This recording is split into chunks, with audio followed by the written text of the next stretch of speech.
Deep in the blistering heat of Death Valley stands an abandoned hotel, untouched for decades. What happened inside remains a mystery, one that no one dares to uncover until now. Deep in the blistering heat of Death Valley stands an abandoned hotel, its facade cracked and weathered by time.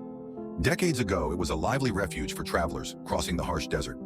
But one night in the 1930s, everything changed. The guests vanished without a trace, leaving behind half-eaten meals, untouched luggage, and an eerie silence. Ryan, an up-and-coming YouTuber fascinated by haunted places, decides to spend the night alone in the infamous hotel. "This place already gives me the creeps," Ryan murmurs into his camera as he steps into the lobby, the door creaking ominously behind him. The air inside is dry and stale, heavy with a faint metallic scent. Dust blankets every surface, but faint footprints, too fresh to be decades old, lead deeper into the building. The first few hours are uneventful. Ryan explores the lobby, the dining hall, and the guest rooms, each more decrepit than the last. Old photographs hang crookedly on the walls, their subjects staring back at him with unnervingly blank expressions. He cracks jokes to calm his nerves, but his laughter echoes unnaturally in the empty halls. As the clock strikes midnight, the atmosphere shifts, the air grows colder, and an unsettling quiet fills the space. Suddenly, Ryan hears it, a soft, almost imperceptible whisper.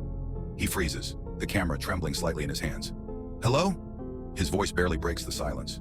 Doors that were sealed moments ago now stand ajar, revealing rooms that weren't there before. A once dead ceiling fan creaks to life, spinning slowly as if powered by an unseen force. "This is not funny anymore," Ryan mutters, his breath quickening.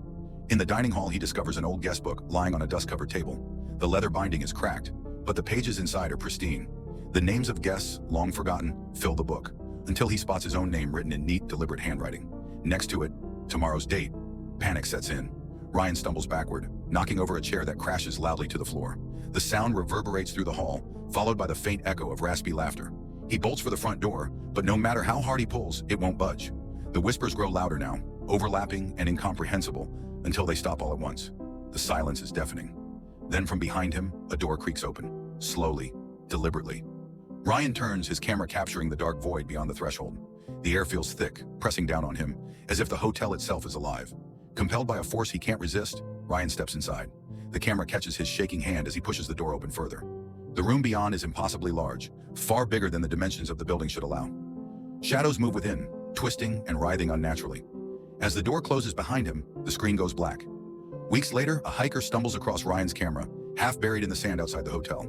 The final clip shows Ryan stepping into the room, his face pale with terror. Then one last chilling frame, the guest book, its pages flipping on their own. A new name appears at the bottom of the list, the hikers.